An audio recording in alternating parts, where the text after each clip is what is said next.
Hello welcome back to my channel. ಅನಿರೀಕ್ಷಿತ ಮದುವೆ ಭಾಗ 58. ಮೇಲಿನಿಂದ ಆರ್ಯನ್ ಮತ್ತು ವೈಶಾಲಿ ಕೆಳಗೆ ಬರೋದನ್ನು ನೋಡಿ ಶಿವಾನಿ ಶಾಕಾಗಿ ನೋಡ್ತಲೇ ಇದ್ಲು. ಚಿಕ್ಕಮ್ಮ ಡ್ಯಾಡಿ ರೂಮ್ನಲ್ಲಿ ಇದ್ದಾರೆ ಅನಿಸುತ್ತೆ ಅಂದ್ಲು ಶಿವಾನಿ ಅಣ್ಣ ಕೇಳಿದಾಗ. ಆರ್ಯನ್ ಕುಳಿತುಕೋತಾ ಇದ್ದಂತೆ ವೈಶಾಲಿ ಅವನ ಪಕ್ಕದಲ್ಲಿ ಕುಳಿತುಕೊಂಡ್ಳು. ರಂಗಮ್ಮ ಬಂದು ಎಲ್ಲವನ್ನ ಬಡಿಸಿ ಹೋದ್ಲು. ಶಿವಾನಿ, ನೀನು ಕೂತ್ಕೋ ಅಂದ ಆರ್ಯನ್. ಶಿವಾನಿ ಮೇಲೆ ನೋಡಿದ್ಲು. ಮೇಲೆ ಜಾಹ್ನವಿ ನಿಂತು ನೋಡ್ತಾ ಇತ್ತು. ಜಾಹ್ನವಿನ ನೋಡಿದ ತಕ್ಷಣವೇ ಬೇಸರಾಗಿ ಯಾವಾಗಲೂ ಆರ್ಯನ್ ಮೇಲೆ ಕೋಪ ಬರದ ಶಿವಾನಿಗೆ ಆರ್ಯನ್ ಮೇಲೆ ಕೋಪ ಬಂದು ಸಿಟ್ಟಿನಿಂದ ನೋಡ್ತಿದ್ಲು. ಶಿವಾನಿ ಕೂತ್ಕೊಳ್ದೆ ಸುಮ್ಮನೆ ನೋಡ್ತಿದ್ದಾಗ, ಏನಾಯಿತು ಶಿವಾನಿ, ಕೂತ್ಕೋ ಅಂದ ಆರ್ಯನ್. ಮೇಲೆ ಅತ್ತಿಗೆ ಇದ್ದಾರೆ, ನಾನು ಹೋಗಿ ಅತ್ತಿಗೆನ ಕರ್ಕೊಂಡು ಬರ್ತೀನಿ ಅಂತ ಹೇಳಿ ಶಿವಾನಿ ಹೋದ್ಲು.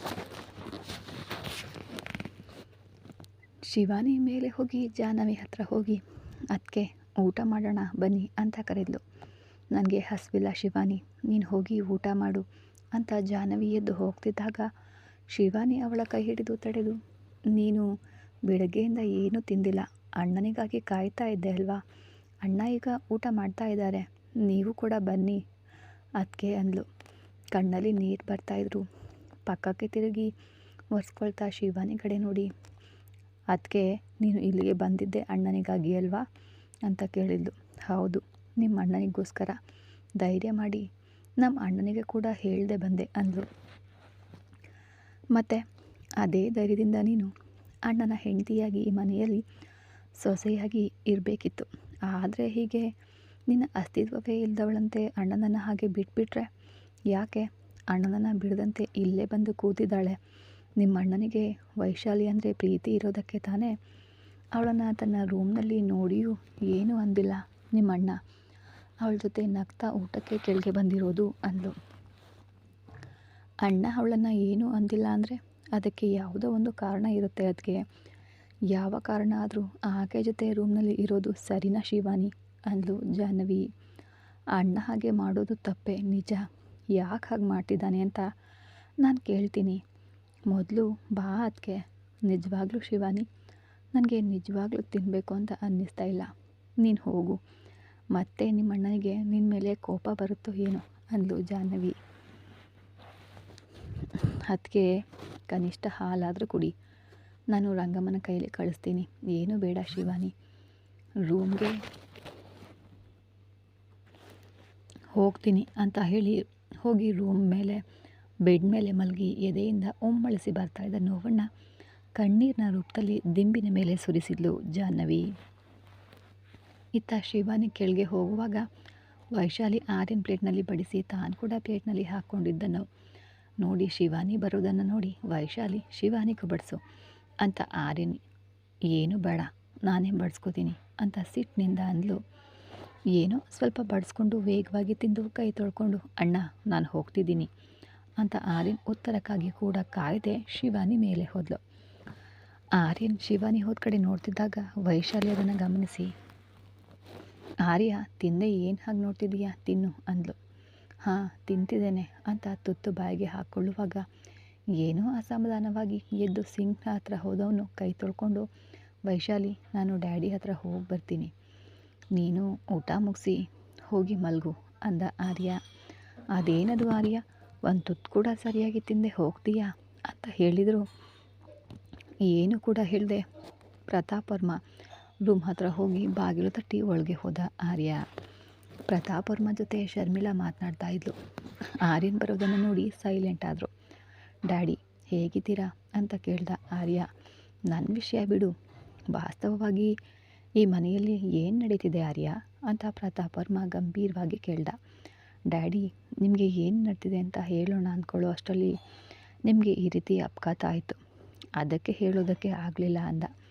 ನೀನು ನಮಗೆ ಹೇಳ್ದೆ ಮದುವೆ ಮಾಡ್ಕೊಳ್ಳೋದು ಏನು ಆರ್ಯನ್? ನನಗೆ ನಿಮ್ಮ ಚಿಕ್ಕಮ್ಮ ಹೇಳ್ತಿದ್ದಾರೆ, ನಿಜಕ್ಕೂ ನಂಬೋದಕ್ಕೆ ಆಗ್ತಿಲ್ಲ, ಅದು ಅನಿವಾರ್ಯ ಪರಿಸ್ಥಿತಿಯಲ್ಲಿ ಮಾಡಿಕೊಳ್ಬೇಕಾಯಿತು ಡ್ಯಾಡಿ, ನಿಮಗೆ ಆದರೂ ಹೀಗೆ ಬಂದು ಸಮಾಧಾನವಾದರೂ ಹೇಳ್ತಿದ್ದಾನಲ್ಲ ಅಂತ ಬೆಳಗ್ಗೆ ಅವರು ಬಂದಾಗ ಚಿಕ್ಕಮ್ಮ ಏನು ನಡೆದಿದೆ ಅಂತ ಹೇಳಿದ ಹೋದಕ್ಕೆ ಶರ್ಮಿಳಾ ಸಿಟ್ಟಿನಿಂದ ಅಂದು. ಸಾರಿ ಚಿಕ್ಕಮ್ಮ, ಬೆಳಗ್ಗೆ ನಾನು ಇದ್ದ ಆತಂಕದಲ್ಲಿ ಹಾಗೆ ಹೋಗಬೇಕಾಯ್ತು ಅಂತ ಹೇಳಿ ಜಾಹ್ನವಿ ಜೊತೆ ಮದುವೆಯಾದ ವಿಷಯ ಹೇಳ್ದ. ನಾನೇ ಅವಳನ್ನು ಮನೆಗೆ ಕರ್ಕೊಂಡು ಬರೋಣ ಅಂದ್ಕೊಂಡಿದ್ದೆ. ಆದರೆ ಅವಳು ತರಾತುರಿಯಲ್ಲಿ ನಿರ್ಧಾರದಿಂದ ಯಾರಿಗೂ ಹೇಳದೆ ಹೀಗೆ ಬಂದಿದ್ದಾಳೆ. ಅವಳ ವಿಷಯ ಪಕ್ಕಕ್ಕಿಡು. ನೀನು ಪ್ರೀತಿಸಿದ ಹುಡುಗಿಯಂತೆ, ಅವಳಿಗೆ ಇಲ್ಲಿ ಏನು ಕೆಲಸ? ಅವಳನ್ನು ಪ್ರೀತಿಸಿದ ಮೇಲೆ ಅವಳನ್ನು ಮದುವೆ ಮಾಡ್ಕೊಳ್ದೆ ಏನಿದೆಲ್ಲ ಆರ್ಯ? ಹೊರಗಡೆ ಎಲ್ಲಿಗೂ ತಿಳಿದ್ರೆ ನಮ್ಮ ಗೌರವ ಏನಾಗುತ್ತೆ ಅಂತ ಯೋಚಿಸಿದ್ಯಾ ಅಂದರು. ಡ್ಯಾಡಿ, ವೈಶಾಲಿ 2 ದಿನದಲ್ಲಿ ಹೋಗ್ತಾಳೆ ಅಂದನು ಆರ್ಯನ್. ಮತ್ತು ಇನ್ನೊಂದು ಹುಡುಗಿ ಅಂತ ಕೇಳಿದಾಗ ಜಾಹ್ನವಿ, ಡ್ಯಾಡಿ, ಅವಳು ನನ್ನ ಹೆಂಡತಿ. ಎಲ್ಲಿಗೆ ಹೋಗ್ತಾಳೆ ಅವಳು? ಇಲ್ಲೇ ಇರ್ತಾಳೆ ಇನ್ನು ಮುಂದೆ.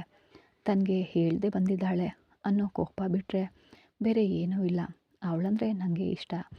ಆದರೆ ಈಗ ಅವಳು ಮಾಡಿದ ಕೆಲಸಕ್ಕೆ ಮಾತ್ರ ಕ್ಷಮಿಸೋದಕ್ಕೆ ಆಗಲ್ಲ ಡ್ಯಾಡಿ.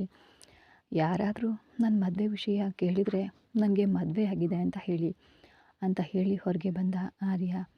ನೋಡಿದ್ಯಾ ಪ್ರತಾಪ್ ವರ್ಮ, ಎಷ್ಟು ಸರಳವಾಗಿ ಹೇಳಿ ಹೋದ ನಿನ್ನ ಮಗ.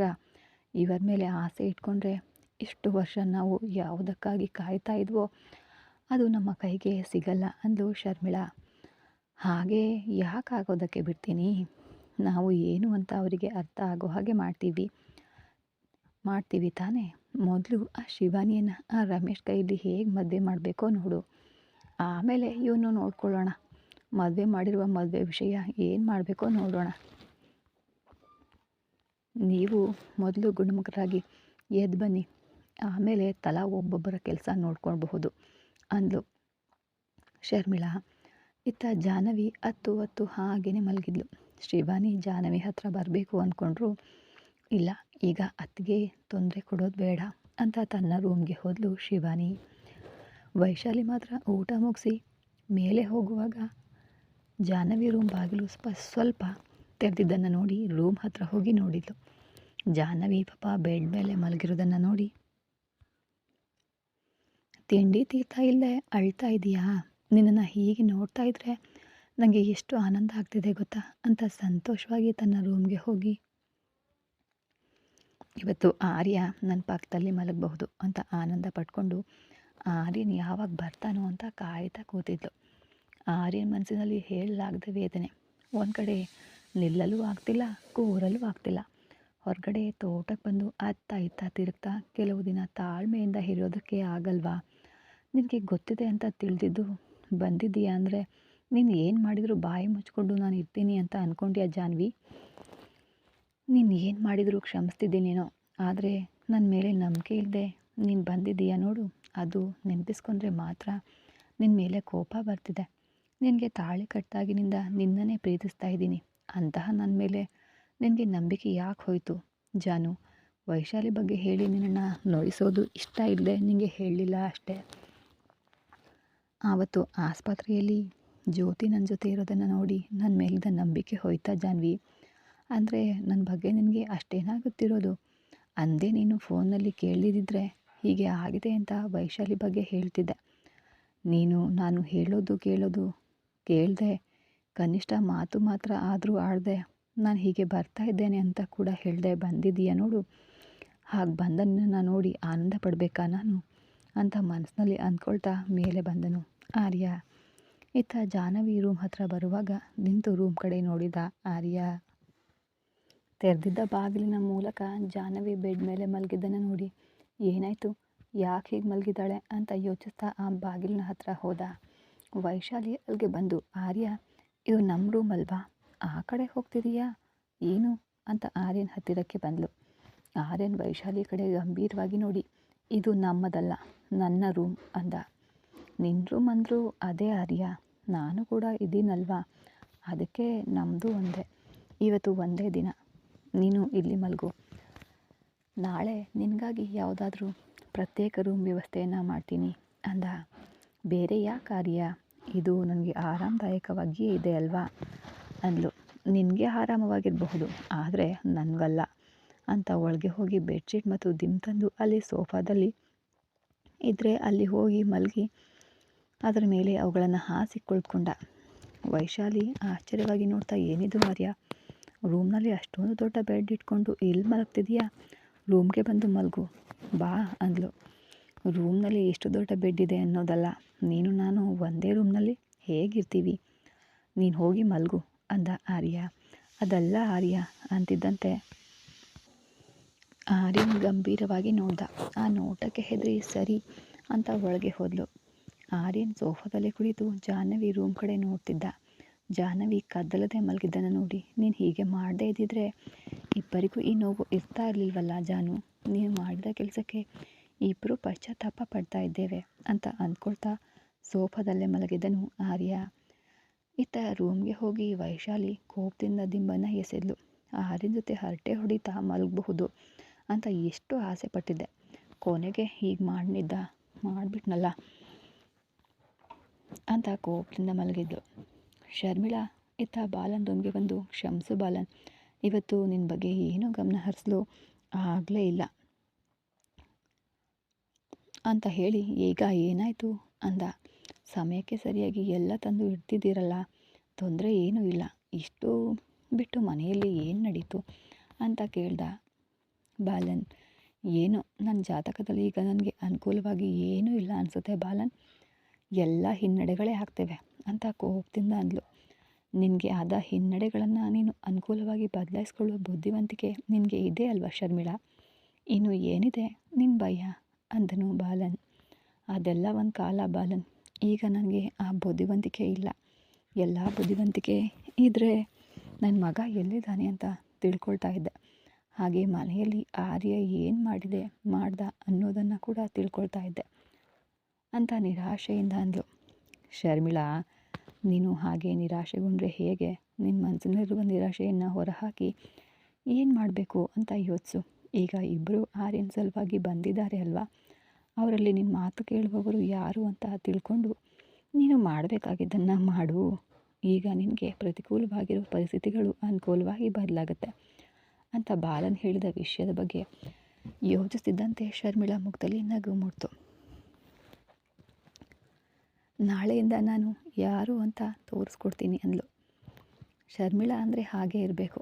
ಈಗ ಹೋಗಿ ಮಲಗು, ನಾಳೆ ಮಾಡಬೇಕಾಗಿದ್ದನ್ನು ಮಾಡು ಅಂದ. ಸರಿ ಬಾಲನ್, ಬೆಳಗ್ಗೆಯಿಂದ ಯೋಚಿಸಿ ತಲೆನೋವು ಬರ್ತಿದೆ, ನಾನು ಹೋಗಿ ಮಲಗ್ತೀನಿ ಅಂದ್ಲು. ಸರಿ ಶರ್ಮಿಳಾ, ಇವತ್ತು ಚೆನ್ನಾಗಿ ವಿಶ್ರಾಂತಿ ತಗೋ, ನಾಳೆ ಏನು ಮಾಡಬೇಕೋ ಅದನ್ನು ಮಾಡು ಅಂತ ನಗ್ತಾ ಹೇಳ್ದ ಬಾಲನ್. ನೀನು ನನ್ನ ಪಕ್ಕದಲ್ಲಿ ಇದ್ದರೆ ಎಷ್ಟು ಧೈರ್ಯವಾಗಿರುತ್ತೆ ಬಾಲನ್ ಅಂತ ಹೋದ್ಲು. ಶರ್ಮಿಳಾ ಹಾಗೆ ಅಂದಾಗ ಬಾಲನ್ ಅತಿಯಾದ ಸಂತೋಷಗೊಂಡರು. ಅರ್ಧರಾತ್ರಿ ಜಾಹ್ನವಿಗೆ ಎಚ್ಚರ ಆಗಿ ಎದ್ದು ಕಣ್ಣುಗಳ ಮೇಲೆ ಕಣ್ಣೀರಿನ ಹನಿಗಳಿದ್ರೆ ಎಂದ ಹೋಗಿ ಮುಖ ತೊಳ್ಕೊಂಡು ಸುಸ್ತಾದಂತೆ ಅನಿಸಿ ಬೆಡ್ ಮೇಲೆ ಕೂತ್ಕೊಂಡ್ಳು.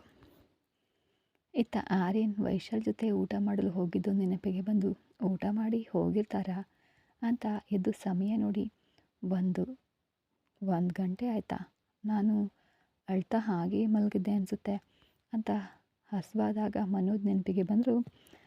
ಜಾಹ್ನವಿ ಹಸಿವಿಲ್ಲ ಅಂದರೂ ಬಲವಂತವಾಗಿ ಆದರೂ ಕೂಡ ಅವನು ತಿನ್ನಿಸಿ ಮಲಗಿಸ್ತಿದ್ರು. ಅದು ನೆನಪಾಗುತ್ತಿದ್ದಂತೆ ಕಣ್ಣಲ್ಲಿ ನೀರು ತುಂಬಿಕೊಳ್ತು.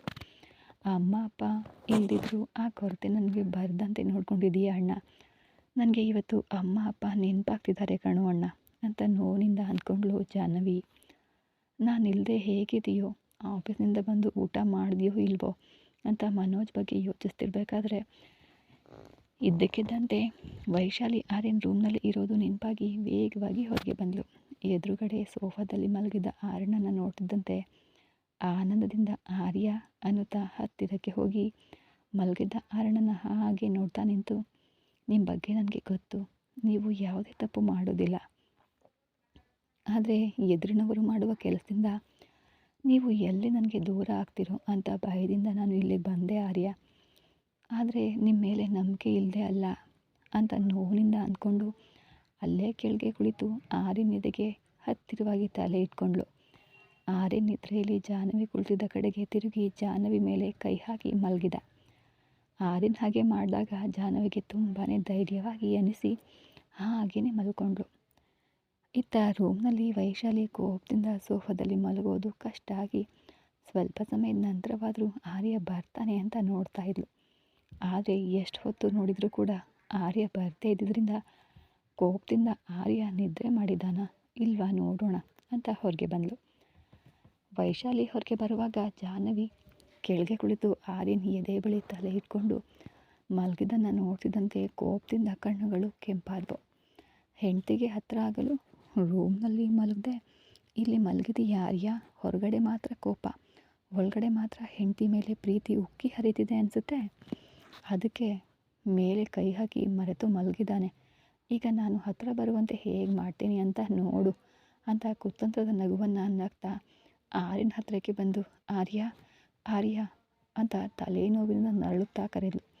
ವೈಶಾಲಿ ಹಾಗೆ ಕರೀತಿದ್ದಂತೆ ಜಾಹ್ನವಿ ಮತ್ತು ಆರ್ಯನ್ ಬೆಚ್ಚಿ ಬಿದ್ದು ಮೇಲೆದ್ರು. ಪಕ್ಕದಲ್ಲಿ ಜಾಹ್ನವಿ ಕೆಳಗೆ ಕುಳಿತುಕೊಂಡಿದ್ದನ್ನು ನೋಡಿ ಕೋಪದಿಂದ ಮೇಲೆ ಎದ್ದ ಆರ್ಯ. ವೈಶಾಲಿ ಮಾತ್ರ ತಲೆ ಹಿಡ್ಕೊಂಡು ಆರ್ಯ ಮತ್ತೆ ತಲೆನೋವು ಬಂತು, ನನಗೆ ತಡ್ಕೊಳ್ಳೋದಕ್ಕೆ ಆಗ್ತಾ ಇಲ್ಲ ಅಂತ ಕಣ್ಣೀರು ಹಾಕಿದ್ಲು.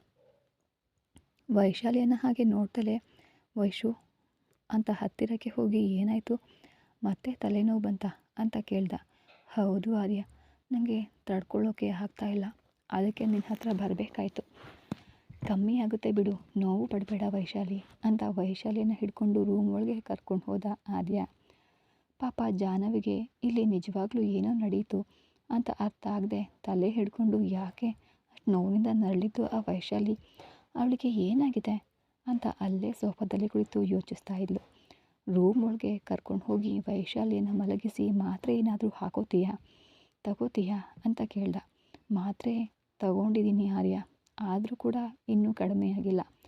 ಡಾಕ್ಟರ್ ಹತ್ರ ಹೋಗೋಣವಾ ವೈಶು ಅಂತ ಡಾಕ್ಟರ್ಗೆ ಫೋನ್ ಮಾಡಲು ಹೋಗ್ತಿದ್ದಂತೆ ಅಯ್ಯೋ ಆರ್ಯ, ಎಲ್ಲಿಗೆ ಹೋದರೂ ಅಷ್ಟೆ, ನಿದ್ರೆ ಬಂದರೆ ಕಮ್ಮಿ ಆಗುತ್ತೆ. ಹೌದಾ ಸರಿ, ಹಾಗಾದರೆ ಕಣ್ಣು ಮುಚ್ಕೊಂಡು ನೀನು ಮಲಗು ಅಂದ ಆರ್ಯ. ನೀನು ಎಲ್ಲಿಗೂ ಹೋಗಬೇಡ ಆರ್ಯ ಅಂತ ಅವನ ಕೈ ಹಿಡ್ಕೊಂಡ್ಳು. ನಾನು ಎಲ್ಲಿಗೂ ಹೋಗೋದಿಲ್ಲ ವೈಶಾಲಿ, ನೀನು ಮಲಗು ಅಂತ ಪಕ್ಕದಲ್ಲಿ ಕುಳಿತುಕೊಂಡ ಆರ್ಯ.